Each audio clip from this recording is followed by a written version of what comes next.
नमस्ते जी। Hello friends and viewers. Vaidik vision के इस प्लेटफॉर्म का मैं धन्यवाद करता हूं कि वापस मैं आ रहा हूं यहाँ। और आज का टॉपिक बड़ा इंटरेस्टिंग होने वाला है। लेकिन सबसे पहले सबको यह गुरु पूर्णिमा का शुभाशीष। सबको शुभ गुरु पूर्णिमा। सबको गुरु जी का आशीर्वाद मिले, ऋषि मुनियों का आशीर्वाद रहे हमारे पे।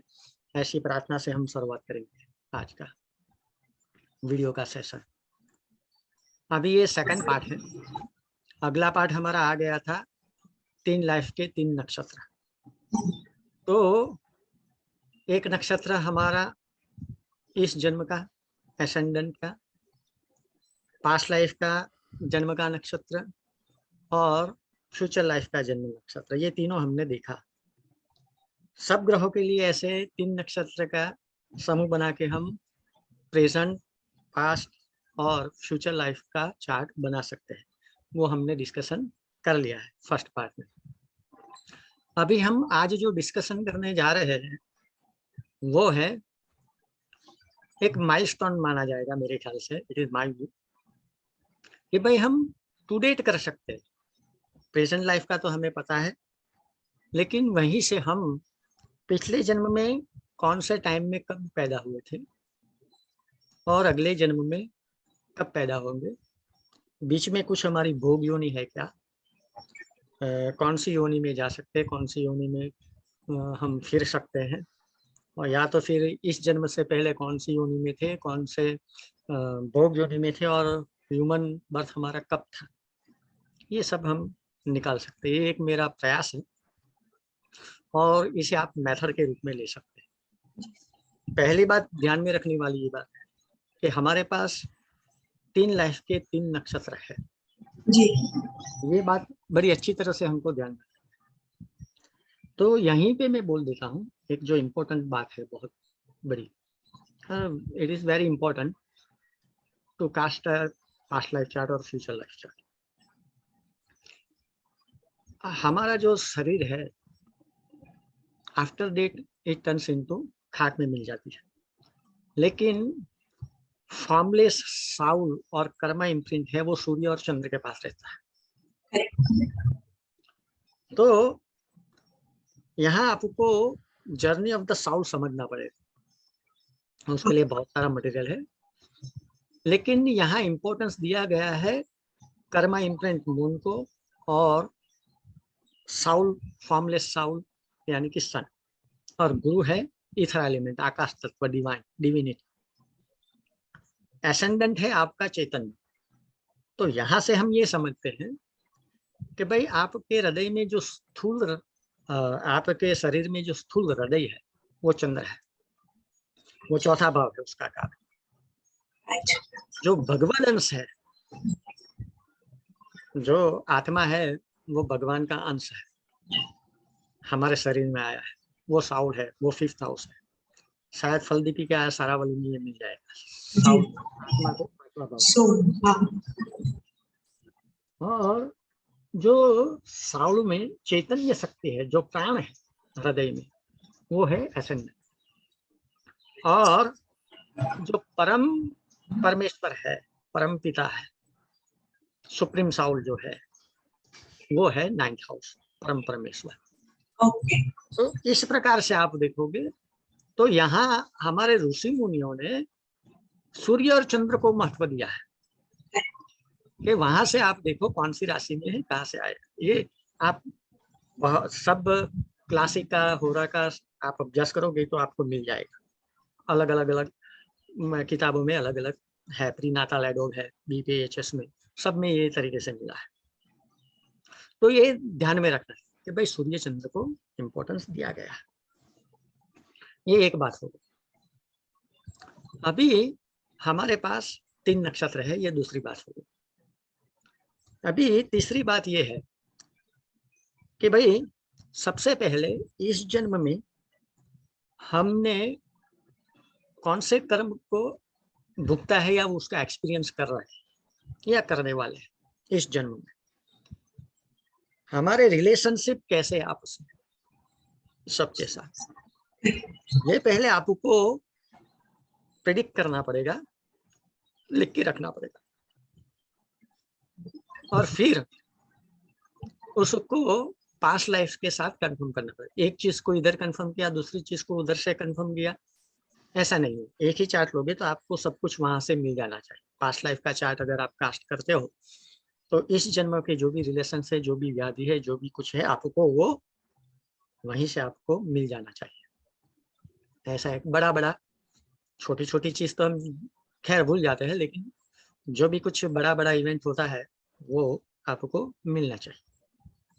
ये एक बात है। अभी हम आते हैं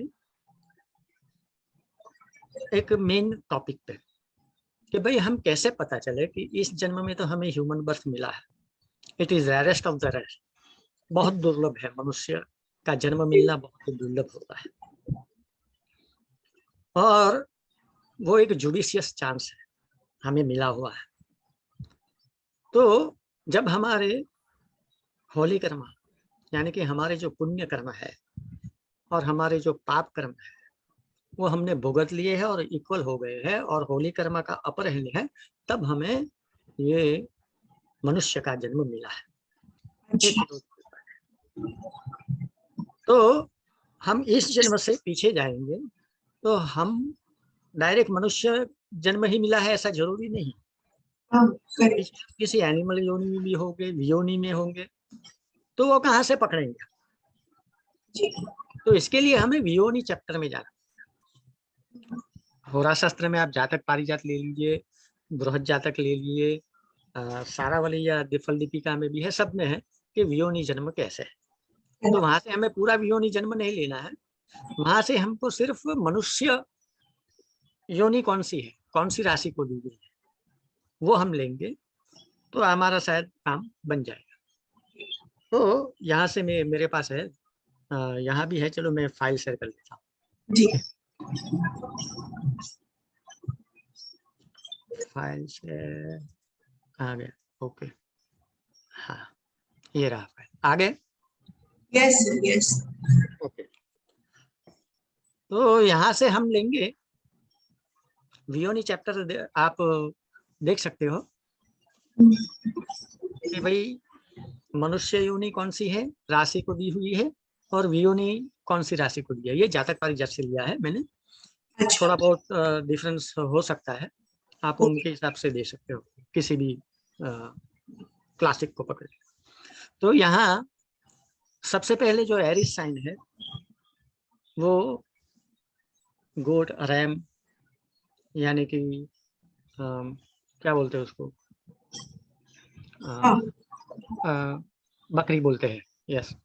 तो हाँ, तो ये सब योनि एरिस को जाएगी। सिंबॉलिकल है ये, सिंबॉलिकल है ये।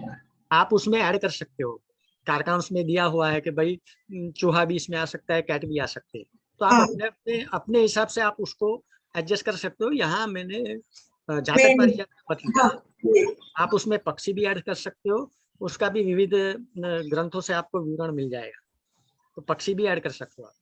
तो यहाँ ये मैंने लिया है। टॉरस है तो काउ, बुल एक्सेट्रा योनि आएगी। जैमिनी है तो वो ह्यूमन बर्थ आ जाएगा।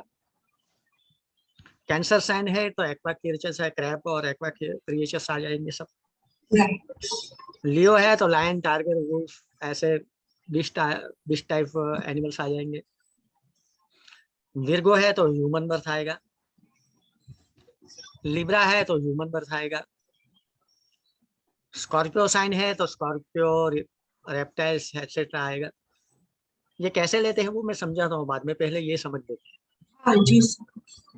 First half of Sagittarius sign है हॉर्स, जीब्रा, डॉन्की, ये आ जाएगा। Second half of Sagittarius sign will be human birth. Capricorn में crocodile, hippo etcetera, second half में डियर, बफेलो एक्सेट्रा आ सकते हैं। Aquarius sign again human birth में आएगी, ह्यूमन योनि आएगी। और फिशिस, पाइसिस साइन में fishes and other aqua creatures आ जाए। मैंने आगे बोला है वैसे आप इसको बदल सकते हैं।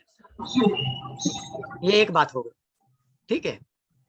अभी इसमें हम देखें तो 12 राशि में से 4.5 राशि ही ह्यूमन राशि है। ह्यूमन राशि, करेक्ट। 4.5, राइट। बाकी की राशि वियोनि की है। और जीवन का जो चक्र है या ये पृथ्वी पे, तो इसी में समाहित हो जाएगा। उसके लिए आपको अगर डिटेल में स्टडी करना है तो विनय झा, श्री विनय झा जी बहुत बढ़िया एस्ट्रोलॉजर है, बहुत ही बढ़िया है। उनका एक आर्टिकल आया है ज्योतिष तत्वांक में, हिंदी में है वो। ज्योतिष तत्वांक में उसको ये जीवन चक्र में आया है, वो नाड़ी के अंश को कैसे डेसिफर करते हैं उसके ऊपर है। उसमें ये सब दिया है कि भाई पृथ्वी पे कितनी योनि में कौन से जीव आ सकते हैं, उनका लाइफ साइकिल क्या हो सकता है। बड़ा अच्छा आर्टिकल है। तो और वो आपको नाड़ी के अंश को समझने में भी काम लगेगा। तो इसके लिए सॉरी थोड़ा साइड है, लेकिन मैं यहाँ इन्फॉर्मेशन हमारे श्रोताओं को दे रहा हूँ ताकि वो उसको समझे और आगे निकले। जी सर। अभी यहाँ एक बात और आप ऐड कर सकते हो, ऐड करना नहीं करना वो आपके ऊपर है। ज्योतिष के अपने अनुभव के ऊपर है, अपनी विवेक शक्ति के ऊपर है, अपने एक्सपर्टीज है, अपना एक्सपीरियंस है, जो भी लगाना उस पर लगा सकते हो आप। कि भाई अगर मान लो विर्गो में मर्क्यूरी है, ह्यूमन बर्थ साइन है, ह्यूमन है और एक्सल्टेड, तो वो अपग्रेडेड हेवन लेवल पे पास्ट लाइफ में हो सकता है। आप ऐसा कंक्लूड कर सकते हैं, या तो फिर आप सिर्फ राशि को पकड़ के भी कर सकते हैं। तो यहाँ राशि को पकड़े कैसे, उसका आधार कैसे बनाए। आधार चाहिए तो हमें क्लासिक का अभ्यास करना पड़ेगा, प्री नाटाल एडोब। तो प्री नाटाल एडोब में ये कहा है कि भाई सूर्य और चंद्र एक कर्म इम्प्रिंट है, एक फॉर्मलेस साउल है। उस स्ट्रॉन्गेस्ट ऑफ दिस दोनों में से जो बली होगा सूर्य और चंद्र, वो नवमास में जहां बैठा है, नवमास में ले सकते हो आप, D3 भी ले सकते हो, D12 भी ले सकते हो, या हायर डिवीजन कोई भी ले सकते हो आप। लेकिन D9 को इधर इसके लिए लिया है कि D9 है धर्म का अंश। और हमारा जो जन्म है मनुष्य जन्म योनि, तो वो धर्म से मिला है। हमें ये जुडिशियस चांस, न्यायिक चांस जो मिला है वो धर्म से मिला है। तो D9 लेना उचित है। इवन आप कर्म विपाक संहिता भी देखोगे तो वो मैंने एक्सप्लेन किया है बहुत सारी मेरे पुस्तकों में। तो कर्म विपाक में भी यही दिया है, हाँ, कि भाई आप मोस्ट एफ्लिक्टेड नक्षत्र या नक्षत्र को ले लीजिए, और नवमास में जो उसका आएगा नवमास पद, नक्षत्र का नवमास जो आएगा, नक्षत्र पद का जो नवमास आएगा, उससे 12वां भाव आप पकड़ के, 12वीं राशि पकड़ के आप जा सकते हैं। ये कर्म विपाक है। इवन आप BPHS में खेमराज में दिया हुआ है स्पेसिफिकली, ये सिर्फ खेमराज मुंबई एडिशन बृहद पाराशर का जो है, उसमें चैप्टर नंबर 28 में ये पूरा वर्णन दिया हुआ है पास्ट लाइफ का, वो नवमास पे आधारित। तो हम बोल सकते हैं कि भाई नवमास को हम ले सकते हैं। तो आप नवमास ले सकते हो, D3 ले सकते हो, D12 ले सकते हो, कोई हायर डिवीजन भी ले सकते हो, लेकिन मैं यहाँ D9 ले रहा हूँ। D9 पे मैं एम्फोसाइज कर रहा हूँ। तो वहां से देखिए कि भाई सूर्य और चंद्र कौन सी राशि में। तो अगर सूर्य चंद्र पास्ट लाइफ में जिस राशि में होंगे उस योनि में आपका जन्म, अभी उसको आपको रोटेट करना पड़ेगा।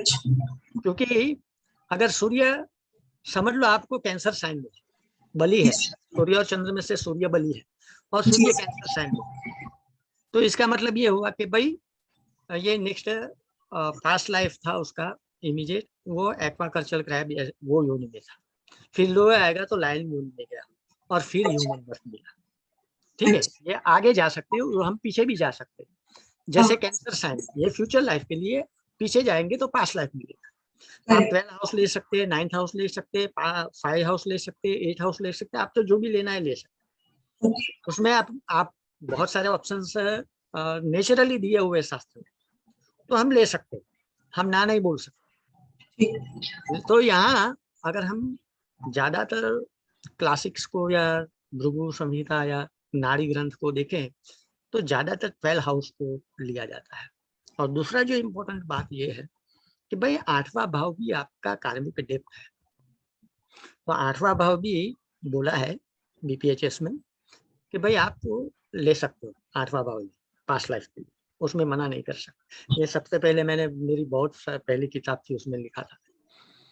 तो ये आप पीछे जा सकते हैं, 12 हाउस ले सकते हैं। तो भाई 12 हाउस इमीडिएट जेमिनी, तो ह्यूमन बर्थ हो गया। पहला बर्थ आपका एक्वा कल्चर में जाएगा, दूसरा आपका ह्यूमन बर्थ जाएगा। या तो इमीडिएट नेक्स्ट बर्थ आपका ह्यूमन बर्थ है, प्रीवियस बर्थ ह्यूमन बर्थ है, ऐसा भी आप बोल सकते हो। What ever you feel, what ever logic you use must be having a logic. Logic और लेजिटिमेसी, यथार्थता और कार्य कारण का संबंध होना चाहिए। तो ये तरीके से आप उसको निकाल सकते हैं।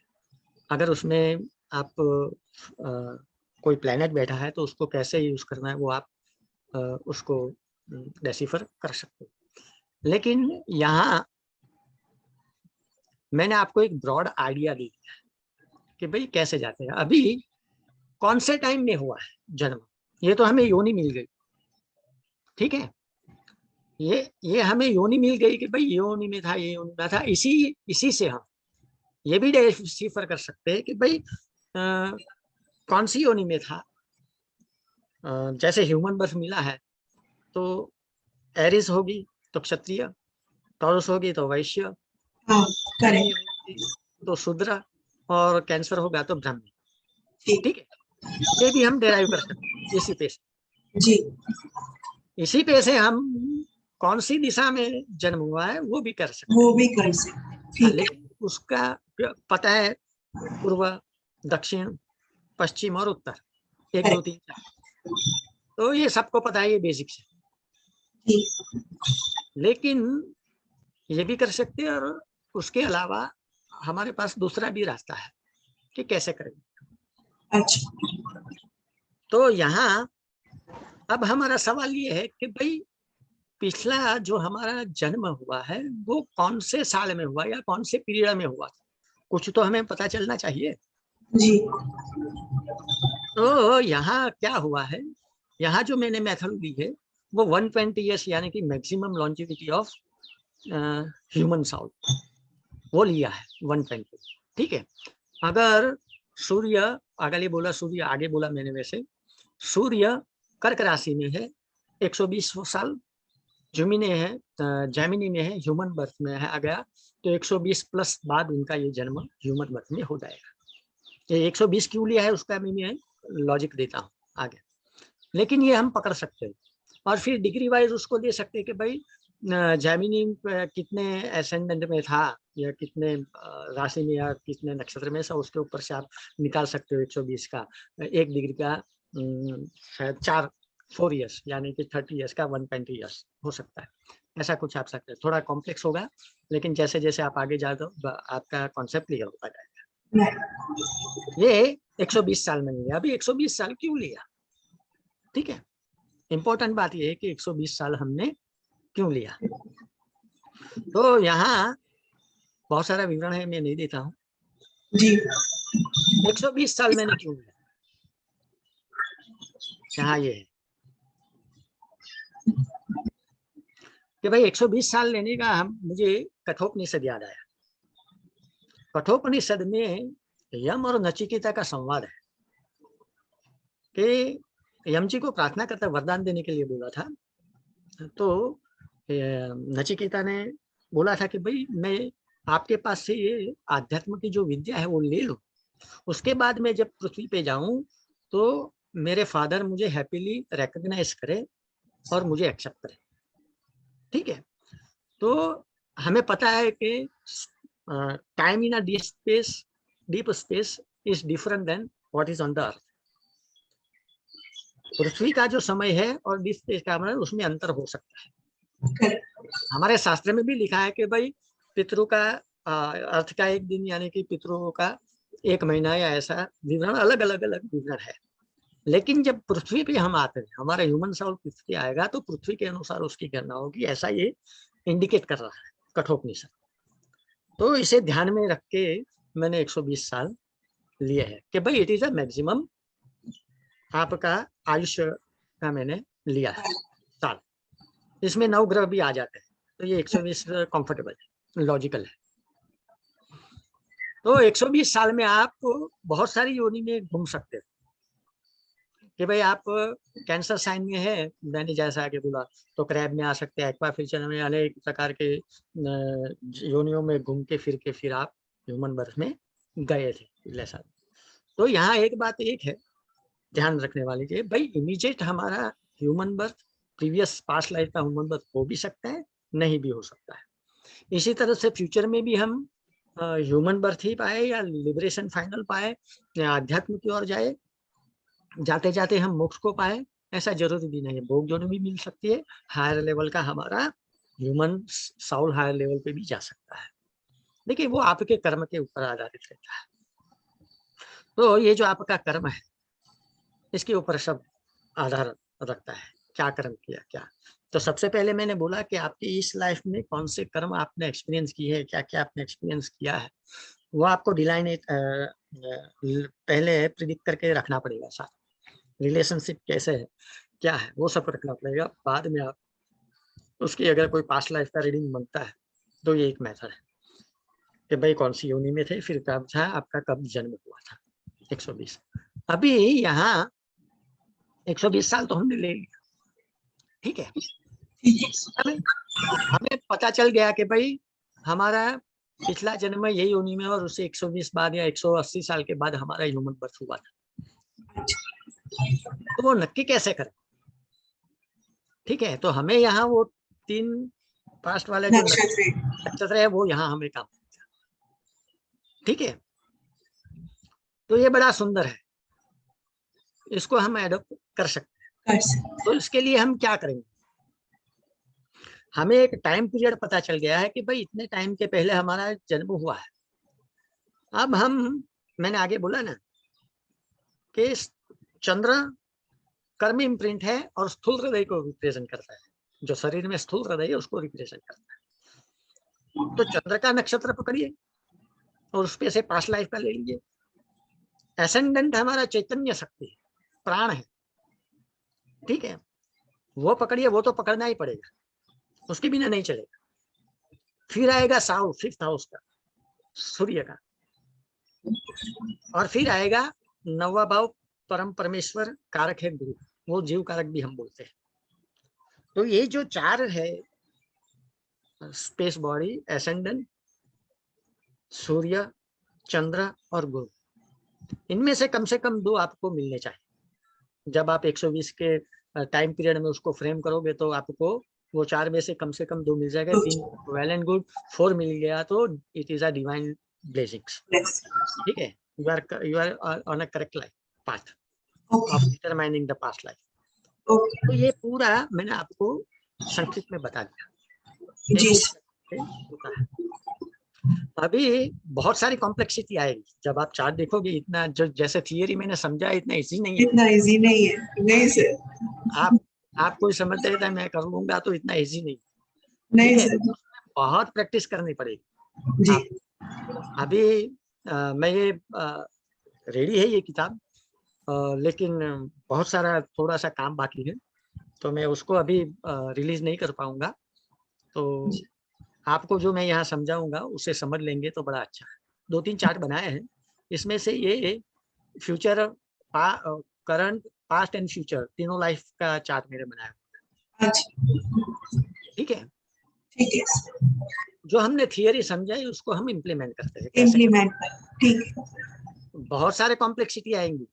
धनु राशि में गुरु आ जाएगा, राहु आ जाएगा, क्या करना है क्या नहीं करना है वो आपको बहुत अच्छी तरह से सोचना पड़ेगा। अगर प्लेनेट कोई आ गया तो आपको ह्यूमन बर्थ है या नहीं है वो डिसाइड करना पड़ेगा। उसके बाद आपको जाना, बहुत सारे ऑप्शन है, मैंने बोला ना। D9 का आप सूर्य चंद्र ले लीजिए, आप D1 का 12 हाउस ले लीजिए, 5 हाउस ले लीजिए, 9 हाउस ले लीजिए, 8 हाउस ले लीजिए, कुछ भी ले लीजिए, उसका लॉर्ड पकड़ के देख लीजिए अगर ऐसा है तो, ठीक है। तो बहुत सारे ऑप्शंस हैं, आपको बहुत सारे ऑप्शंस दे रहा हूँ, और इसके बहुत सारे वीडियो इसके बाद आने वाले आएंगे, सारे बनाएंगे, क्योंकि ये एक मेथड है, उसको आप आगे लेके जा सकते हो। और छूट है सबको अपना अपना लॉजिक लगाना, अपना अपना इनोवेशन लगाना, अपना अपनी क्रिएटिविटी लगाना, अपना अपना स्किल लगाना, सबको अलाउ है, वो सब करेंगे और बड़ा अच्छा है। तो हम डिलाइनेशन कर सकते हैं कि भाई कौन सी तारीख में कौन से स्थान पे कौन से समय पे ये जातक जन्मा है। अगर हमारे पास एसेंडेंट का पास्ट लाइफ का एसेंडेंट है तो हम बर्थ नेचुरली नक्की कर सकते हैं। आवर, चंद्र है तो डे, सूर्य है तो मंथ, गुरु है तो ईयर। इतना अगर हमारे पास है तो बहुत हो गया, बाकी का जरूरत नहीं है। क्योंकि जब हम नक्षत्र से बनाएंगे, पिछले वीडियो में हमने बोला कि सब नक्षत्र, सब ग्रहों के नक्षत्र लेके हम पास्ट लाइफ बनाएंगे तो नॉट नेसेसरली कि वो एक्चुअल टाइम से वो टैली हो पाए, ऐसा जरूरी नहीं। इसमें भी यही है कि भाई 2-3 आपका टैली होगा, बाकी नहीं भी हो सकता है।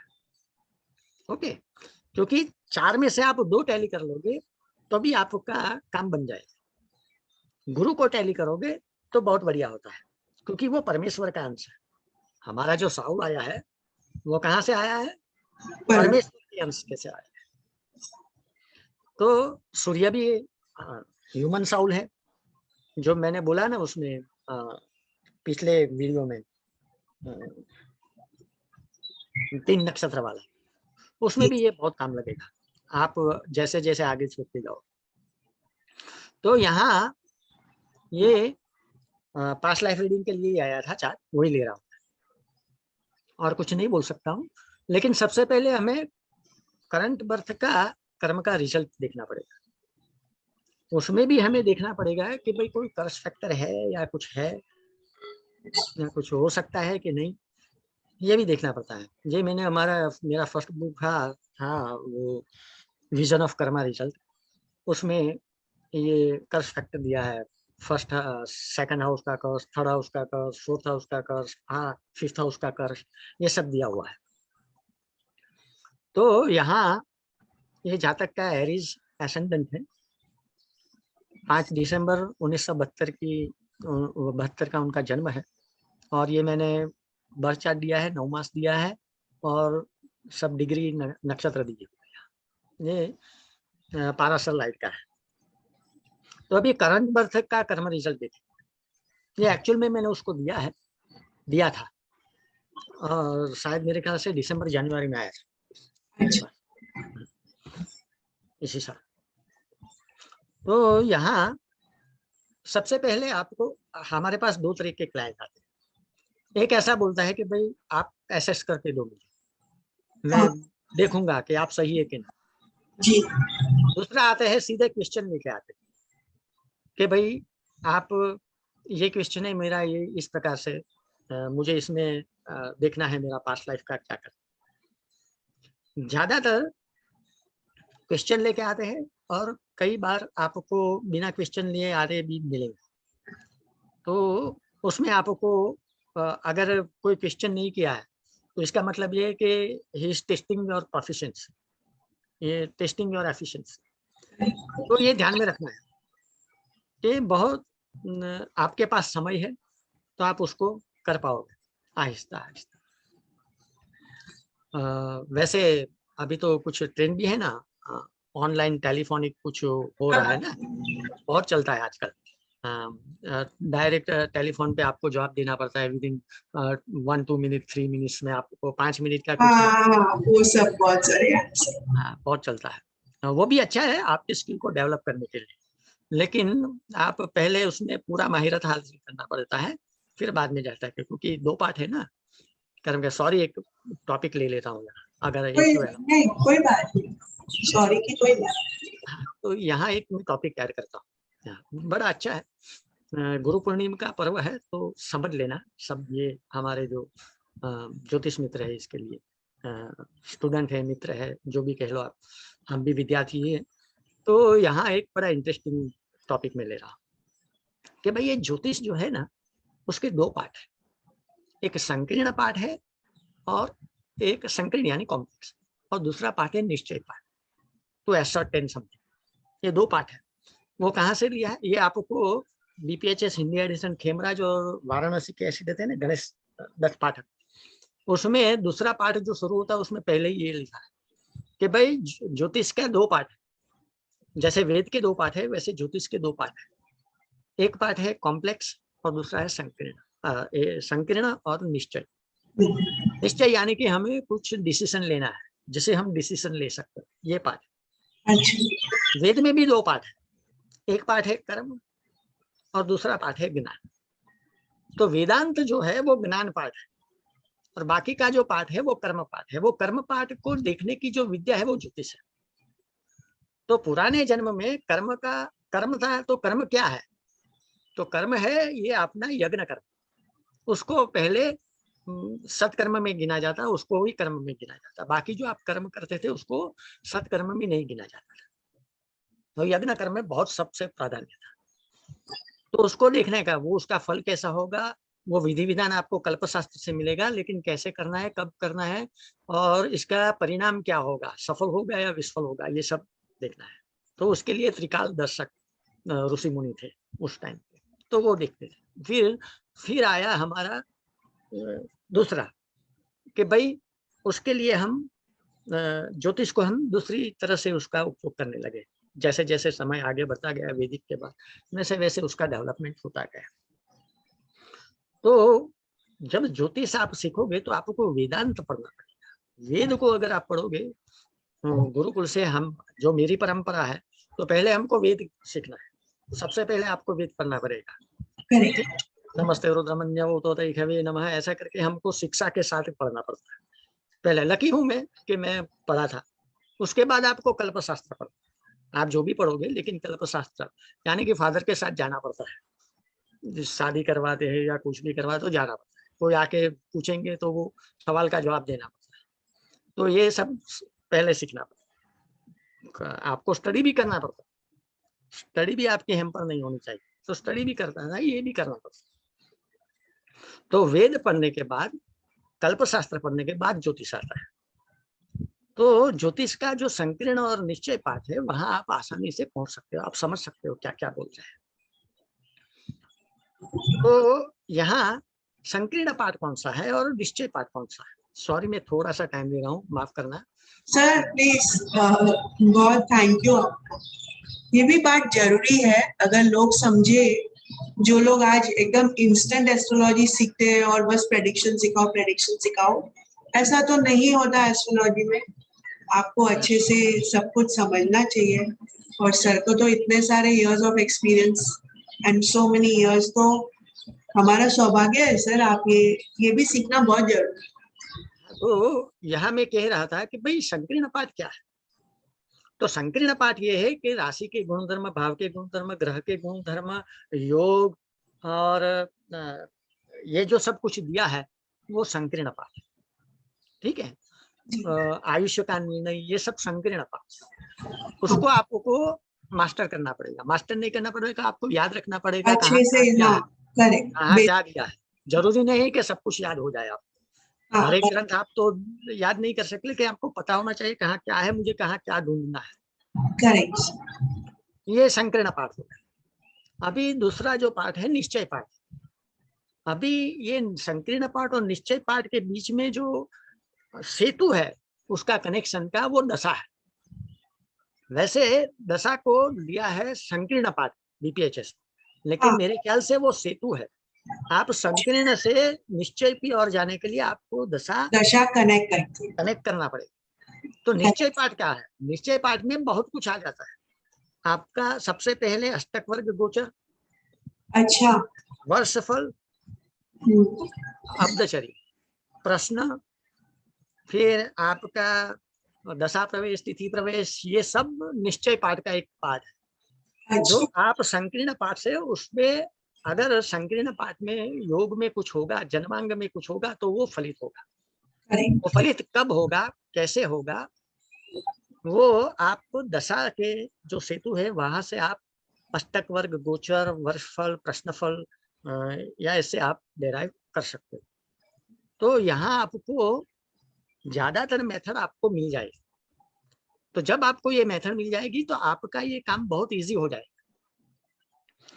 तो आप मेरे ख्याल से निश्चय पाठ पे, संकीर्ण पाठ को एक बार पढ़ ले, बरोबर याद कर ले, निश्चय पाठ पे कॉन्सेंट्रेट करके उसकी मेथड, उसको आप बार बार उसको दोहराए, बार बार की। ऐसा जरूर नहीं, संकीर्ण पाठ में भी बहुत सारी मेथड है, ऐसा नहीं है, लेकिन उसको खोज के आपको ये प्रयास करना पड़ेगा। This is the message. तो आप इसके करिए। अभी हम आते हैं इस जन्म। Yes. तो यहाँ करंट बर्थ कर्मा रिजल्ट्स, इस जन्म में इसने क्या खाया था। इसके बाद ये भेजने के बाद उन्होंने मुझे प्रश्न नहीं पूछा था क्या, उसने सीधा पूछा था ये मेरा बर्थ डेट है, मुझे पास्ट लाइफ रीडिंग करना है, इस जन्म का मुझे क्या है वो आप बताइए और पास्ट लाइफ का बताइए, ये उसका प्रश्न था। यानी कि उसने सीधा सीधा बोल दिया आप करो मैं देखता हूँ। उसके बाद उसकी वाइफ का भी आया था। तो यहाँ आपको ये चार्ट दे रहा हूँ, ठीक है जी सर। हाँ, ये चार्ट इधर उधर ना हो जाए इसके लिए मैं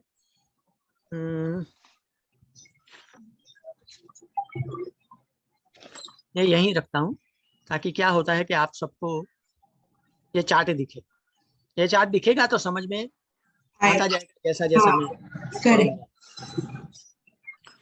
ठीक है। तो यहाँ आप ध्यान से सुनिएगा, यहाँ से मैं ले रहा हूँ। ओके, जाता has the same wife as in the past life, so bonding is very good. सबसे पहले मैंने ये लिखा है, ups down in career path, you may change the job many times, there is a chance that you might be in your family or ancestral business, and here also you may incur loss.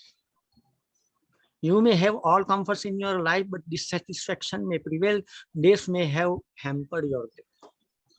बहुत debts हो गया होगा, देवा हो गया होगा, जिससे उसका ग्रोथ अटक गया। ये आदमी आप देखोगे तो आपको समझना है, मैं यहाँ से नाड़ी से तो बहुत इजी है, 1 मिनट में समझ में आ गया। तो इसके लिए ये दे रहा हूँ कि मैं पढ़ लेता हूँ, आप समझ लेना, क्योंकि पास्ट लाइफ में उसमें जाने के लिए हमको अच्छा लगेगा इसमें, ठीक है। You may suffer a name and fame, also fortune may favor you in days. Whatever you get is only after hardship, facing struggle and impediments at regular intervals. ठीक है। Money comes to you slowly after hardship. बहुत struggle है इस आदमी को। Sibling may create problems or they may be very selfish. ये सीधा समझ जाओगे आप क्या बोल रहा हूँ जी जी ठीक है। ये मैं बदलना नहीं चाहता हूँ, इसके लिए इधर से पढ़ लेता हूँ जी, कोई बात नहीं। तो लैंडेड प्रॉपर्टी एंड वेल्थ सफर शायद, लैंडेड प्रॉपर्टी एंड वेल्थ सफर साथ में। अभी स्पेशल एक रिमार्क लिखा है मैंने, वो रिमार्क क्यों लिखा है वो आप समझ जाओगे। इसमें ये लिखा है, never ever goes for sex other than your legal partner, please do not betray your legal partner और लवर एज इट में increase the karma curse factor of past life. ये अगर बंदा इधर कुछ लपेट में आ गया तो इसको पास्ट लाइफ का कर्स एक्टिव हो जाए। वैसे भी एक्टिव ही है लेकिन वो और एक्टिव हो जाता है। Please stand all from share trading, gambling and any risky investment. ये सीधा आपको पता चल जाएगा क्यों बोल रहा है। ये मोटा मोटा मैंने लिया है, तो मोटा मोटा लेने से हमको पता चल जाएगा कि भाई ओवरऑल पोजीशन क्या है। उनको तुरंत समझ में आ जाएगा कि ये बंदा कैसी स्थिति में है अब हमको, तो हमें पता चल गया है। अभी कर्स फैक्टर की बात करते हैं। तो यहाँ जो कर्स फैक्टर है वो सेकंड हाउस से रिलेटेड, एक बीपीएचएस का ज्यादा पारी जगह मैं भूल गया हूँ, सॉरी। सेकंड हाउस में राहु या शनि होते हैं, दो में से एक ग्रह, शनि राहु या केतु, और उसका भावेश यानी कि सेकंड लॉ 6, 8, 12 में फंक्शनल भी ले सकते हैं, नाटल भी ले सकते हो। 6, 8, 12 में अगर चला जाएगा मैलिफिक इन्फ्लुएंस के साथ तो वो कर्स क्रिएट कर देगा सेकंड हाउस रिलेटेड। तो वेल्थ इश्यूज, फैमिली इश्यूज, ऐसा कुछ आपको हो सकता है। यहाँ वेल्थ का इश्यूज ऐसा है। तो सेकंड हाउस में शनि है और उसके छठे भाव में उसका स्वामी शुक्र बैठा है 8 हाउस मंगल के साथ। अच्छा, मतलब सैटर्न से 6, 8, 12 लेना। हाँ, आप ले सकते, फंक्शनल हाउस भी ले सकते हो और वैसे भी ले सकते हैं। ओके ओके, नाटल हाउस भी ले सकते हो, हाँ समझा। हाँ, तो यहाँ आपको ये मिल जाएगा। तो ये आपको हो गया। और ये बिटवीक्स द मैलेफिक, ये जो वीनस है वो बिटवीक्स द मैलेफिक्स है। मर्क्यूरी सूर्य चंद्र के साथ है, दोनों पाप ग्रह, पाप ग्रह के साथ मर्क्यूरी होगा तो पापी बन जाएगा। तो ये पाप ग्रह के पाप कर्तरी में भी है, बिटवीक्स टू मैलेफिक्स। तो यहाँ कर्ष उत्पन्न हो गया। तो जब भी ऐसा कुछ होता है तो आपको सेकंड हाउस रिलेटेड कुछ ना कुछ इश्यू आते हैं। सेकंड हाउस, वेल्थ, फैमिली, इसके अलावा भी अगर आपको कारक तत्व देखोगे बीपीएचएस में तो फिक्स कारक of spouse is second house. तो ये भी है यहाँ।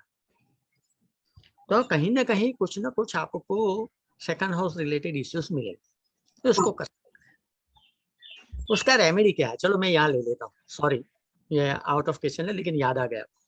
नहीं कोई बात नहीं। ये इसका रेमेडी क्या हो सकता है? ठीक है, तो बड़ा सिंपल है इसका रेमेडी।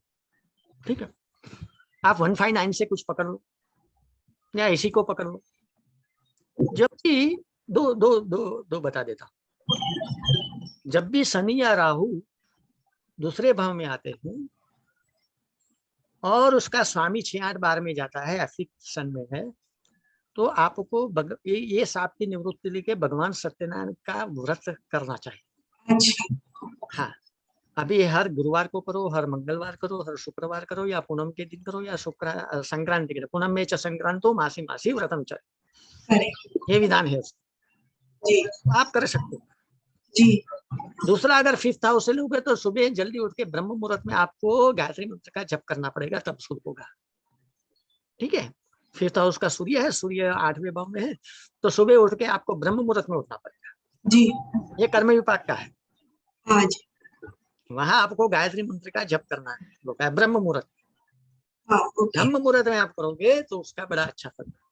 अच्छा। कर्म विपाक में ज्यादातर 3 मंत्रों का बड़ा महत्व दिया गया है। एक है गायत्री मंत्र, दूसरा है मृत्युंजय मंत्र, कौन तीसरा सा है मंत्र सर? मृत्युंजय मंत्र, मृत्युंजय मंत्र, ठीक है सर। और तीसरा मंत्र है सविता मंत्र। सविता मंत्र थोड़ा अलग है, ज्यादातर सबको समझ में नहीं आता है। सवितुर मंत्र। हाँ, जात वेद से सुनवा मसो मराठी या तो निराहति वेद है, ऐसा करके शुरू होता है वो मंत्र। ठीक है, तो वो मंत्र का बड़ा महत्व दिया वहां। अच्छा। इन तीनों का पाठ करना चाहिए, और ये तीनों को मिला लेंगे आप तो शताक्षरी गायत्री मंत्र बन जाएगा। 108 मंत्र, 108 अक्षर वाला गायत्री मंत्र बनेगा।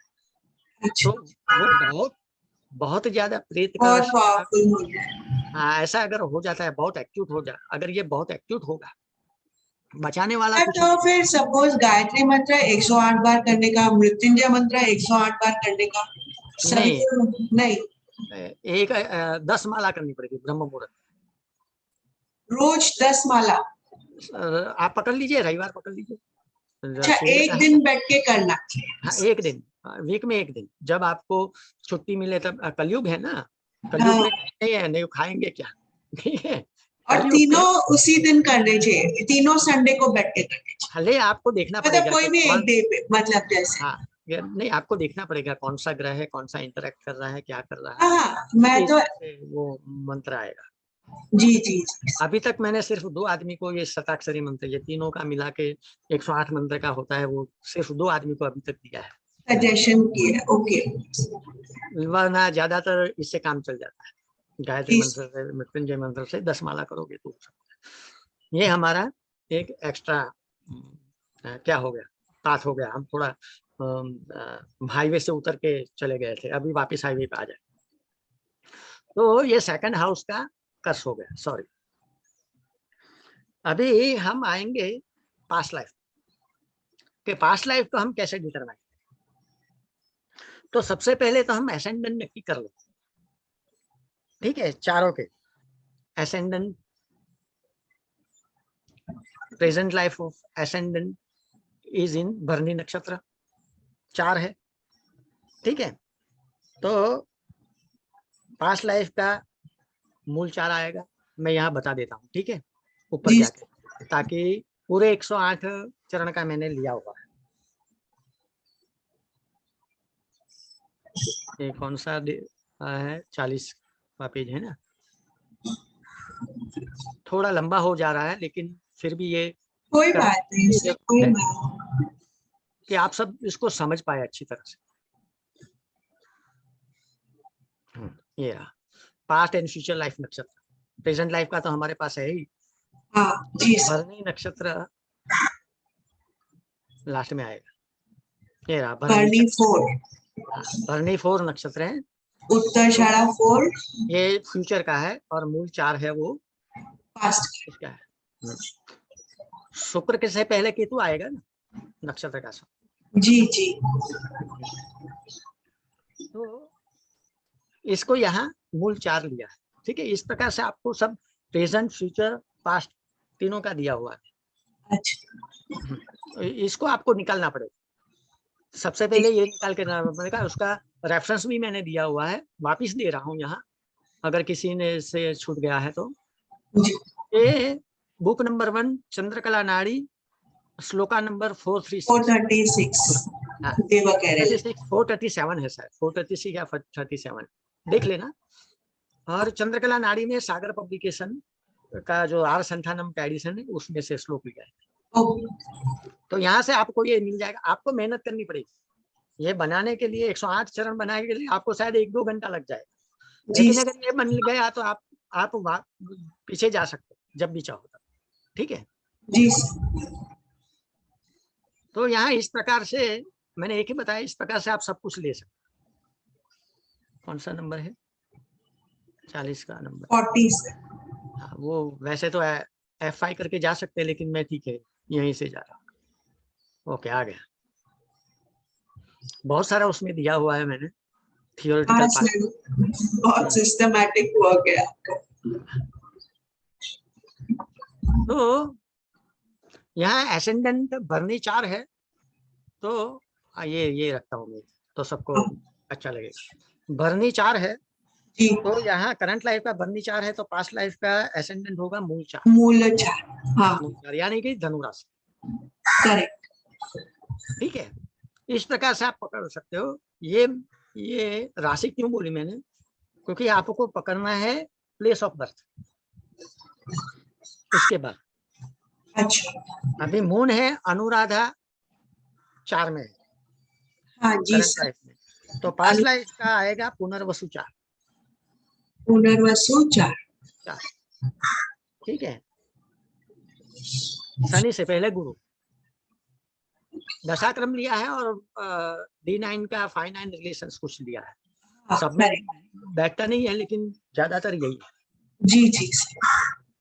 अभी सन है आपका ज्येष्ठा 1 में। ज्येष्ठा 1 ये रहा। हाँ हाँ, okay sir. Of current life, so past life sun is पुष्यवत, बुध तो शनि। ओके। फिर जुपिटर है आपका पूर्वाषाढ़ा 2 में, तो पास्ट लाइफ का आएगा मघा 2 में।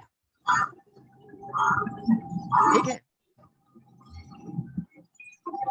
तो यहाँ ये मैंने इसके लिए आ गया है कि कॉम्प्लेक्सिटी आपको कैसे रिजोल्व करना है वो देखना पड़ेगा। मैं सीधा भी ले सकता था, लेकिन मैंने ये 2-3 है मेरे पास, लेकिन मैंने ये कॉम्प्लेक्स लिया ताकि आप उसको समझ पाओ कि भाई कैसे आप अपना लॉजिक लगा के उसको रिजोल्व कर सकते हो। ठीक है, मेरा मंतव्य मेरा अप्रोच ये। So now taking equal system in D1 each house में फॉल एट 23.33। ठीक है, इक्वल हाउस सिस्टम लोगे आप तो मिडल कप से इस पे आएगा 23 हर एक का।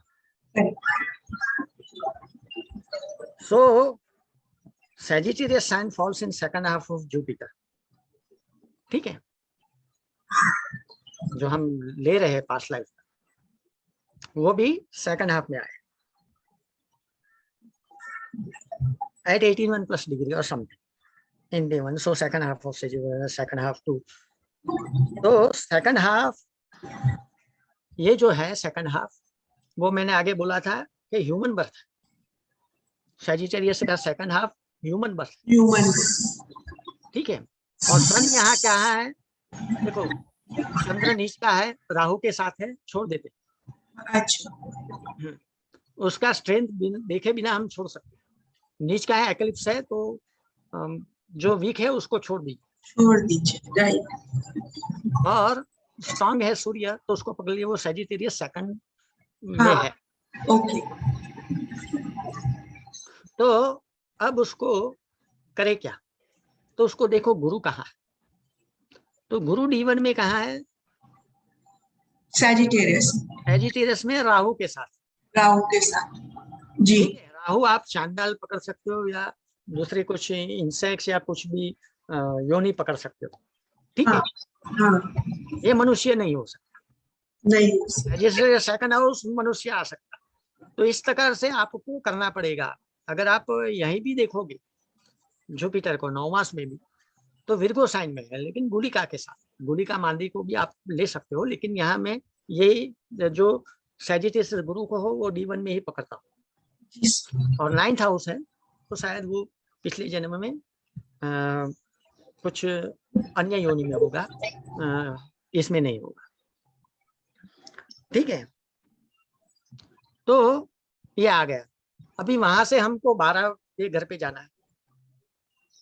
पास्ट लाइफ है ना, 12 के घर पे जाना। आप 9 भाव ले सकते हो, 5वां भाव ले सकते हो, 9वां भाव ले सकते हो, आप 8वां भाव भी ले सकते हो। आपको जो भाव ठीक लगे वो ले सकते हो। वो ले सकते हो, ठीक। 12वां भाव लिया है तो इसका मतलब ये हुआ कि 12वां भाव आपका पास्ट लाइफ है, करेक्ट, भाव आपका करंट लाइफ है, सेकंड भाव आपका नेक्स्ट लाइफ है, फ्यूचर नेक्स्ट। लाइफ। ये इम्पोर्टेंट क्यों है यहाँ समझा रहा हूँ, क्योंकि आपका जो कर्म कैरिड फॉरवर्ड होता है तो वो कहीं ना कहीं इसे संबंध होना चाहिए, वरना अच्छा, उसने ये भोग लिया है, हाँ, ठीक है, वो कैरिड फॉरवर्ड नहीं होगा। अच्छा, ये सब चीजें छोटी छोटी है, बहुत कॉम्प्लेक्स है। कॉम्प्लेक्स, उसके लिए आपको बराबर, बहुत सारा प्रैक्टिस करना पड़ेगा। जी। सीधा ये वीडियो देख के या कुछ पढ़ के सीधा उसमें जा नहीं सकते। पॉसिबल नहीं, हाँ सर। आपको बहुत सारा, ये तो एक्चुअल है, this is actual practical horoscope है जो मैंने रिजॉल्व किया है। हाँ, आपको बहुत मेहनत करनी पड़ेगी, किसी को पसंद आएगा, किसी को नहीं पसंद आएगा, लेकिन नहीं आया, एस्ट्रोलॉजी का ऐसा है कि भाई हर एक को अपने अपने इंटरेस्ट का सब्जेक्ट होता है, तो वो खुला छोड़ देना चाहिए। तो यहाँ ये 12 हाउस, 12 हाउस को लेते हैं। तो 12 हाउस क्या है? ये स्कॉर्पियो नहीं है, यानी कि सरपंट, क्रैब, एटसेट्रा में जाएगा।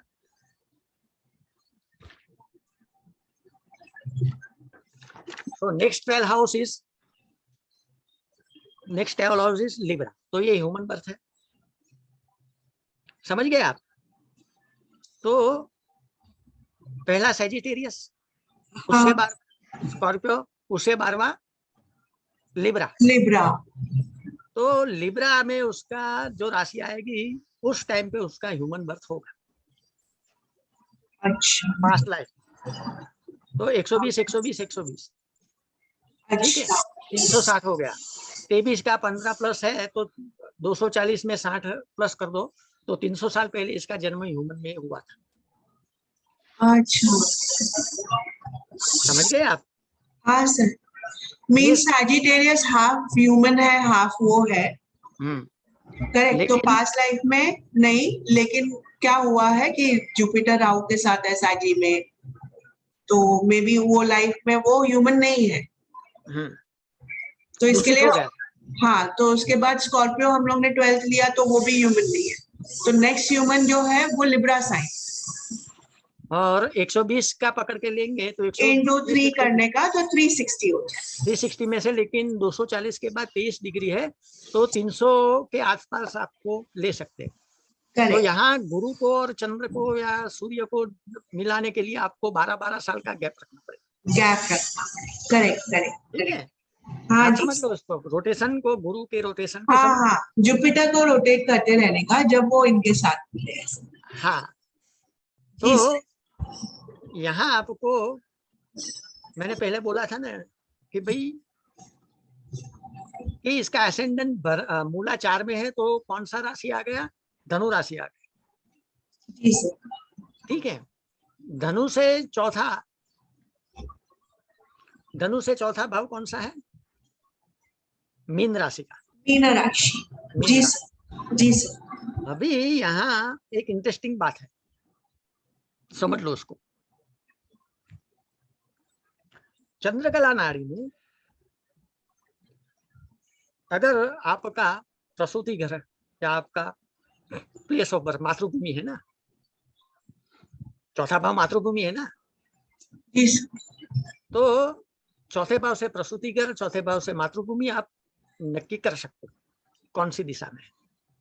ओके, समझे आप? तो उसका 9 मास चंद्रकला में लिया है कि भाई फोर्थ लॉर्ड 9 मास में जिस साइन में होगा उस साइन के हिसाब से आप दिशा नक्की कर सकते, सीधा है। और उसके डिपोजिटर से भी आप नक्की कर सकते हो, बहुत सारे ऑप्शंस दिए हुए हैं। अच्छा, आप कर सकते हो, लेकिन 4th हाउस से आप कर सकते हो। आप हाँ प्लेनेट से भी कर सकते हो। अगर आप कोई और नाड़ी ले गए तो आपको प्लेनेटरी दिग्बल कहाँ है, कौन सी दिशा में, उसके हिसाब से भी आप नक्की कर सकते हो। लेकिन यहाँ हमने चंद्रकला का बेस लिया है पहले से, तो उसी बेस पे चले, ठीक है।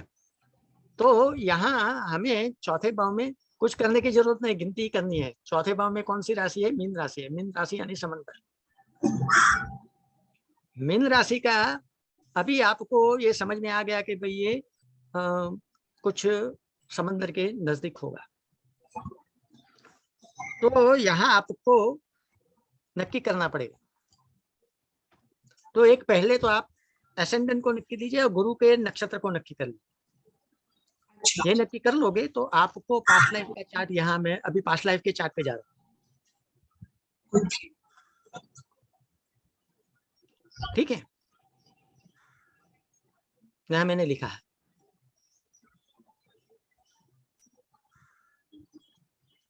एसेंडेंट से आपको मिल जाएगा। एसेंडेंट निकालोगे तो आप भारतवर्ष में कोई भी आप स्थान लो लोगे तो आपका मोर और लेस सेम होगा। आपको ये नहीं बदलना है, एसेंडेंट का नहीं बदल सकते आप। और अपना इसका कौन सा आया है, गुरु का कौन सा आया है? मगाटू आया। मगा मगा, हाँ मगाटू आया है ना, हाँ मगाटू आ गया। तो करीब 1683 में 1683 में इनका जन्म हुआ है। एसेंडेंट आप लोगे तो ये निकल आएगा आपका। और उसका चंद्र कहाँ है? अश्विनी 4 में है, सन पुष्य में है। हाँ सन मिल गया, सन पुष्य में है, ठीक है। तो एसेंडेंट, सन और गुरु, ये 3 मिल गए। तो जुपिटर से आपको ईयर मिल जाएगा। 300 के आजू बाजू आपको घुमाना पड़ेगा, 300 साल के आजू बाजू। तो जुपिटर का, सन का, एसेंडेंट 3 मिल गए, बहुत बढ़िया। अच्छा, क्योंकि जीव कारक मिल गया, आत्म कारक मिल गया और प्राण मिल गए। प्राण भी, हाँ। पिछले जन्म में कौन से थे नक्षत्र में। तो यहाँ से हम आवर भी मिल जाएगा, एसेंडेंट से आवर मिल जाता है ना। हाँ, तो 17 जुलाई, हाँ सूर्य से मंथ मिल जाएगा। तो 17 जुलाई 1683 16.50 पांडिचेरी। पांडिचेरी का जन्म क्यों लिया? साउथ का, साउदर्न ओशन के बाजू, ओशन के बाजू में है। अभी का पांडिचेरी, तब का तो कुछ फ्रेंच और पोलैंड का था, हाँ, कुछ शासन वहाँ, ठीक है। तो ये जो गुरु है वो केतु के साथ है, जुपिटर केतु के साथ है, टॉरस में है, यानी कि साउथ। 9 मास में चतुर्थ लॉर्ड जहां बैठा है वो राशि के हिसाब से आप दे सकते डायरेक्शन, ठीक है जी। तो ये नवमांश में कहाँ बैठा है वो राशि के अकॉर्डिंग हम लोग को डायरेक्शन देखते हैं। ये इंटरेक्शन परस्पर, वो परस्पर संबंध है, किसको पहले ले किसको बाद में ले, जी जी। तो ये आपको यहाँ बहुत एक्सपर्टीज और आप, हाँ सर, बहुत मतलब थोड़ा बहुत, हाँ थोड़ा डिफिकल्ट हो रहा है, तो इजी we नहीं need है, lot of practice and we need to understand this science. Very मतलब वेल अंडरस्टैंड आपको सीधा जाके एक ये देख लिया तो नॉट पॉसिबल, बहुत कुछ सोचना समझना पड़ेगा, इजी नहीं है ये। और इजी इजी नहीं, होता है तो एस्ट्रोलॉजी नहीं, एस्ट्रोलॉजी तो ऐसे मोस्ट डिफिकल्ट सब्जेक्ट। करेक्ट हाँ, आप करेक्ट अपना लॉजिक लगा के आप बोल सकते हो, और ऐसा है शास्त्र में, तो हम मना नहीं करेंगे। सबको अपना अपना क्या है, लॉजिक और ये रखने का है, अधिकार, अधिकार है, मंतव्य है उनका, तो वो रख करेक्ट सकते हैं, हम ना नहीं करेक्ट, देखते। यहाँ मैं जो लिया हूँ वो शास्त्रानुकूल व्यू है, और शास्त्रानुकूल व्यू त्रिकाल दर्शक थे ना मुनि, हमारे मुनि त्रिकाल दर्शक थे, वो क्यों थे, उसका मेथड क्या था, तो शायद ये हो सकता है। ठीक है, तो त्रिकाल दर्शक ये तो फ्यूचर पास्ट लाइफ है, फ्यूचर लाइफ भी है ना इसका, वो भी डेराइव कर सकते हैं। तो त्रिकाल दर्शक बनने के लिए आपको बहुत सारी मेहनत करनी है, बहुत सारी मेहनत, और सबसे पहले आपको दो चीज अवश्य करनी है। सॉरी ये भी थोड़ा टाइम ले रहा हूँ, कि सुबह आप संध्या पूजा करनी पड़ेगी, आपको थोड़ा मेडिटेशन करना पड़ेगा। आपका जो पंच देवता है, सभी के पंच देवता ही होते हैं, आदित्यम गणनाथम च देवी रुद्रम च केशवम पंचदेवितम सर्वकर्मसु पूजय, ये मेरे हर किताब में आपको मिलेगा कि भाई गणेश आपकी कुलाम्बिका या माता जी, विष्णु, सूर्य और शिव, ये पांच आपके प्रधान देवते हैं मनुष्य के। पांच तत्व से शरीर बना है, पांच तत्वों को पूजना है, या पांच शिव पंचायतन बोलते हैं, कोई देवी पंचायतन, वो गणपति पंचायतन, कोई विष्णु पंचायतन, कोई सूर्य पंचायतन, सबका अपना बताया। इधर आएगा तो ये जातक क्या आएगा, तो इस लाइफ में सूर्य पंचायतन आएगा। तो इस तरह से हम प्रोफिशिएट कर सकते हैं। ठीक है, ये करना पड़ेगा, पूजन करेगा, क्योंकि डिवाइन ब्लेसिंग्स आपके पास आना चाहिए। डिवाइन ब्लेसिंग्स आपके पास आएंगे तो आपका काम थोड़ा इजी हो जाएगा। तो इसके लिए ये नित्य क्रम बनाना चाहिए कि भाई संध्या पूजा करनी चाहिए, देवों का पूजा करना चाहिए, जो आप जप करते हो। वैसे तो ज्योतिष सीखने का मंत्र है, पाराशर होरा शास्त्र में दिया हुआ है, वो करना चाहिए अगर स्टूडेंट है तो। पहले उस पर एक बनाएंगे ज्योतिष शास्त्र सीखने के लिए, जो गौरी और शिव का जो मंत्र है, वो उस पर एक वीडियो बनाएंगे आगे। तो यहाँ ये जब तब करना चाहिए ताकि हमें डिवाइन ब्लेसिंग, हम हमारा स्पिरिचुअल अप्रोच है, वो जो स्पिरिचुअल अप्रोच है वो खुला रहे, और हम प्रपंच पे ना चले जाए कहीं, शास्त्र के अनुकूल रहे, मतलब यही है। तो अभी हम पास्ट लाइफ में देख लेते हैं कि भाई एसेंडेंट और सूर्य और गुरु तीनों मिल गए हैं। तो एसेंडेंट का चार्ट हमको पांडिचेरी का मिल गया, उसका पांडिचेरी में जन्म था। अभी क्या कर्म किया है तो इसको इतना भुगतना पड़ता है। ठीक है, बहुत सारे हैं, थोड़ा बहुत मैं पढ़ लेता हूँ। यहाँ से पढ़ूंगा तो ये चार्ट यहाँ खुला रहेगा। ठीक है ना जी,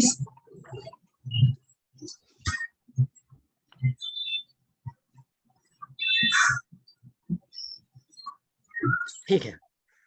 यहाँ आपको मिलेगा कि 4th हाउस है species sign and Jupiter is with Ketu in D9 Taurus sign, so spiritual place or place near ocean of south direction. Rahu aspects PC is so remote place like modern Pondicherry. ये आप समझ लेना, ये जो चार्ट दिया है इसे आपको समझ में जी जी okay. Jataka might be born as a Shudra serving the big rich person, his wife and their son. He was married to a beautiful girl and happily living with 2 children. Jataka was the master of occult tantra and has a power to protect his master and kinsfolk from evils. उस जमाने के 1683 की बात कर रहे हैं जी। He earned lots of money as knowing the secrets of kings and folks and soldiers, mask aspect होगा, and trapped them or blackmailed them. He used females as his juniors through consensual but not willingness. He used the females. तो इस जन्म में कुछ आया है उसका. You earned monies by ignoble means, यानी कि कुछ असामाजिक रीति से वो गलत तरीके से। इग्नोबल, तो ये अच्छी बात नहीं है। कॉन्स्पायरेसी और a kind of black. So inside they cuss him और you say cuss you. He does not spare the learned Purohit or Brahmin and neglected them in pride of his occult knowledge. उसको घमंड हो गया था, तो वो neglect करता था ब्राह्मणों को, संतों को। उस टाइम में तो संत भी बहुत हुआ करते थे। One day a saint came to him for alms. भिक्षा मांगने के लिए गया था, but he refused and got the curse from the saint. उसने भिक्षा नहीं दिया तो वो उसको कष्ट मिल गया। वो हमें अपने इसमें मिला है देखने के लिए। जातका has one bull or horse, whatever you may take, which he uses personally for bullock cart, but he does not care for the animal who died early. वो केयर नहीं करता था एनिमल का, पशु साप भी हो सकता है। But Jataka realizes all his mistakes late in life. Preaching का थर्ड भाव है ना, गुरु के साथ बैठा है। So late in life and went to many pilgrimages with his wife and do lots of expiation rituals done it handsomely. Jataka and his wife died in pilgrimage. तो यहाँ से आपको उसका कर्म का फल क्या है वो पता चला। ये एक ही लिया है मैंने, आप बहुत सारे रिलेशनशिप ये वो सब जो आपके पास है वो ले सकते हो, आप उसको कनेक्ट कर सकते हो। क्योंकि karma lord 10th lord Mercury with 9th lord Sun in 8th house of karmic रीना। 8th हाउस कार्मिक रीना है। आपको समझा दो 8th हाउस को सीक्रेट क्यों बोलते हैं, ठीक है। हमारा हम ये सब बोलते हैं सीक्रेट है, सीक्रेट है। सीक्रेट क्या है, ठीक है, दो तरफ का सीक्रेट है। एक थोड़ा अशुभ है, वो नहीं बोलूंगा, ये जो है वो बोलूंगा। आप चतुर्विध पुरुषार्थ जो करते हैं अपने एकम्प्लिशिंग के लिए लाइफ की, ये लाइफ में जो आप चतुर्विध पूरा धर्म अर्थ काम का जो चतुर्विध पुरुषार्थ करते हैं, उसमें से धर्म और अधर्म दोनों अंश होते हैं। तो अधर्म का जो अंश है उसे जो कर्म उत्पन्न हुआ है, वो जो पाप कर्म उत्पन्न हुआ है, वो पाप कर्म आपका 8वें भाव में संचित होता है, आपको मालूम हो या ना हो। ये सीक्रेट है, ठीक है। बहुत सारे कर्म करते हैं, कौन से पाप कर, चतुर्विध पुरुषार्थ करते करते आप कौन से पाप कर्म कर जाते हैं आपको पता नहीं, ठीक है। वो 4 प्रकार के पाप होते हैं। इसके लिए आपको देखना पड़ेगा शिव महापुराण 5वीं संहिता उमा संहिता में 14 या 15वें अध्याय में ये दिया हुआ है कि कायिक वाचिक मानसिक सांसार्गिक। वहां कायिक वाचिक मानसिक के लिए सांसार्गिक ये कलयुग का है। तो ये पाप जो संचित होते हैं, वो जो कर्म होते हैं, वो फल नहीं देते हैं और संचित होते हैं आपके अगले कर्म के लिए, वो 8वें भाव में आता है। वो शायद इस जन्म में भी दे सकते हैं, अगले जन्म में भी दे सकते हैं। तो इसके लिए 8वें भाव को कर्म कारणों का सीक्रेट बताया, ठीक है। ये और कुछ नहीं, हम उसको और बहुत सारा कर सकते हैं, लेकिन यहाँ मूल जो स्पिरिचुअल उद्देश्य है ये है। इसको जब तक आप चुकाओगे नहीं, उससे आप बाहर नहीं निकल पाओगे, तब तक आप धर्म को नहीं पाओगे, धर्म का उपदेश, गुरु का उपदेश नहीं पाओगे, गुरु का उपदेश नहीं पाओगे, तब तक आप 12वें भाव मोक्ष को नहीं पाओगे। सीधा सा लॉजिक। चंद्र यहाँ ये 8वें भाव में डेबिलिटेड होता है, तो चंद्र काम नहीं लगेगा, ठीक है। आप उसको, क्योंकि चंद्र का वापिस एक्सल्टेड साइन वो आ जाएगा दूसरे भाव, तो वो जोड़िया खत्म हो जाएगा। और उसका जो चौथा भाव है वो स्वराशि है, यानी कि वो बात सुनेगा, अच्छी लगेगी, तैयार भी हो जाएगा, लेकिन जब एक्चुअल में आएगा, ठीक है, तो नहीं हो पाएगा, वो छोड़ देगा और कर्म में लिप्त हो जाएगा।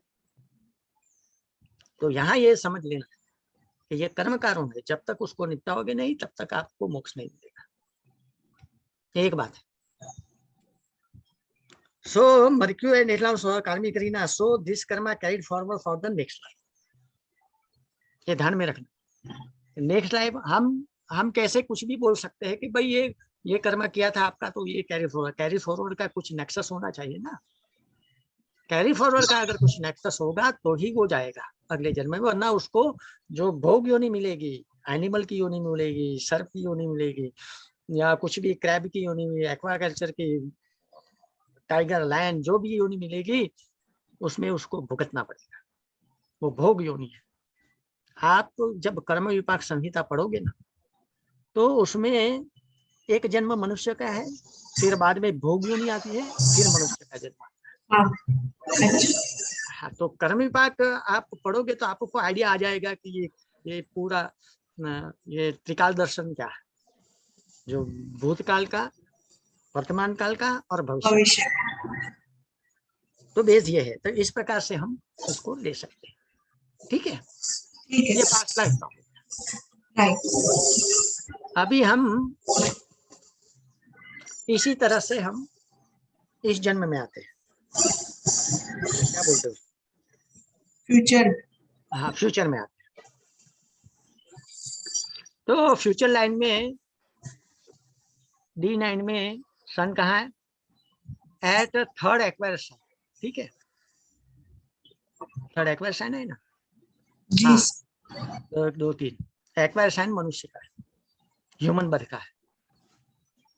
तो यहाँ भी 240 360 साल के अंदर में कुछ आएगा उसका जन्म। तो एसेंडेंट का फ्यूचर जन्म है उत्तराषाढ़ा 4। उत्तराषाढ़ा 4 यानी कि उत्तराषाढ़ा 4 यानी कि ये जो है वो कैप्रिकॉन है, और सूर्य है मघा 1 में है, चंद्र है आश्लेषा 4 में है, और जुपिटर है उत्तरा फाल्गुनी 2 में है। तो यहाँ गुरु और एसेंडेंट को पकड़ा है, 2 पकड़ सकते हो आप। अगर 3 पकड़ना है तो 3 पकड़ दो, थोड़ा मेहनत आपको ज्यादा करना है, मैं थोड़ा मेहनत कम करता हूँ, सच्ची बोलूँ तो। ठीक है जी सर। तो रोटेट करना पड़ता है ना आपको 12 साल में, तो ठीक है। तो उसका फ्यूचर जन्म 240 से 360 साल के बीच में होगा। तो 31 अगस्त 2265 6:39 AM, और उसका प्लेस होगा जगत्याल, कुछ ईस्ट वाला, या कहाँ है, मंगल, नॉर्थ में। तो इस तरह से आप इसका फ्यूचर चार्ट भी बना सकते हो, और फ्यूचर के लिए आप उसका ये भी दे सकते हो, प्रेडिक्शन भी देख सकते हो। ही में बॉर्न इन, मैंने यहाँ पूरा चार्ट बना दिया है, उसका मकर लग्न आया है, और प्लेसमेंट सब एक्चुअल आप चार्ट लोगे तो एक्चुअल ही आएगा। अगर आपके पास डेट, टाइम, ईयर निकल जाता है तो आप इजीली चार्ट बना सकते हो। तो he may be born in trading community and may be spiritual nature, he may have same wife as of past life and enjoy the marital bond, he may relive all his karma debt and attain the final liberation। देखो 9वें भाव में केतु और mercury बैठ गए, इसके बाद उसका मोक्ष हो जाएगा, ऐसा हम मानते हैं। ठीक है, तो इस प्रकार से आप तीनों बर्थ के प्रेडिक्शन दे सकते हो, तीनों बर्थ का चार्ट निकाल सकते हो। और यहाँ अभी तक का जो मेरा जर्नी था पास्ट लाइफ और कर्मा का, वो यहाँ खत्म हो जाएगा। अब इसके ऊपर कुछ नहीं आएगा, कर सकता है तो कर सकता है, ठीक है। लेकिन मेरे ख्याल से ये यहाँ इतना वर्क करने को तो शायद 1-2 साल लग जाएंगे अगर कोई सीरियसली इंटरेस्टेड है, कम से कम। हाँ, तो लेकिन पता चल जाएगा उसको, हाँ, ये बंदा क्या है, ठीक है, चार्ट आते ही पता चल जाएगा। अगर उसको, हाँ, अगर नक्षत्र से भी उसने मास्टरी की लिया तो अभी पता चल जाएगा, इतना बढ़िया है। तो शास्त्र में तो ये अभी सपोज आप बर्थ इन इंडिया ले रहे हैं, तो इनके नेक्स्ट या प्रीवियस जन्म भी इंडिया ही आपने चूज किया है?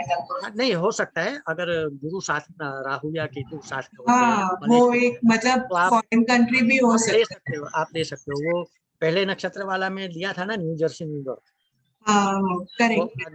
अगले में लिया था मैं। करेक्ट, वो पोलैंड का था चार्ट, तो करेक्ट, उसका जन्म, पिछला जन्म न्यू जर्सी या उसमें, वो नक्षत्र के बेस से लिया था। ठीक है, ठीक है ना, तो दोनों बहुत, लिया है मैंने, यहाँ हाँ, मैंने यही कंसिडर क्या किया। वाला, इंडिया वाला, हाँ, ठीक है सर। थोड़ा डिफिकल्ट है कॉम्प्लेक्स है। पर पीपल, कॉम्प्लेक्स है, लेकिन दिस कैन बी डन, ये एक बड़ी बात है एंड आप लोग वर्क कर सकते हैं। एंड सर ने तो, सर जो भी बोलते हैं हमेशा बुक्स के बेसिस पे बोलते हैं, he takes the quotation from the books and explain. तो ये नहीं है कि ये हमारे खुद के जो भी है खुद का इंट्रोडक्शंस है, एवरीथिंग इज मेंशन्ड इन हमारे पराशर, जातक, चंद्रकला नाड़ी, ये जो टेक्स्ट है ये बहुत ही कर्म विपाक फेमस। संहिता, कर्म विपाक कर्म, संहिता में हाँ, पूरा दिया हुआ है। कर्म विपाक को अगर आप मास्टर कर लोगे तो बहुत इजी हो जाएगा बाकी का पढ़ने के लिए। हाँ, और पास्ट ये लाइफ। जो जितने भी टेक्स्ट है वो सब जाने माने टेक्स्ट है हमारे एस्ट्रोलॉजी के। These are considered as Bible of astrology. So viewers, I can understand if this goes a bit difficult for you, but this is worth a watch. This is the first time I have seen how you can deduct a past life and come to the future life. हालांकि नाड़ी आजीराव की एक method है past life में जाने की, that is very easy, but ये जो है it is full with mathematical calculation and it is given in Chandrakala Nadi, that is the biggest. So धन्यवाद सर, आपका बहुत बहुत धन्यवाद। ये शायद फर्स्ट टाइम होगा ओवर द इंटरनेट कि इतना डिटेल में past life and future life हम लोग ले सकते हैं। बहुत ही thank you, such a wonderful subject. Viewers, कल्याण। a happy Guru Purnima to you, and we hope कि all the series of Guru Purnima help you to learn something new every day. बहुत शुक्रिया सर, बहुत शुक्रिया, धन्यवाद, thank you very much. कल्याण वस्तु शुभम भवतु। Thank you कल्याण। ठीक है सर, मिलते हैं।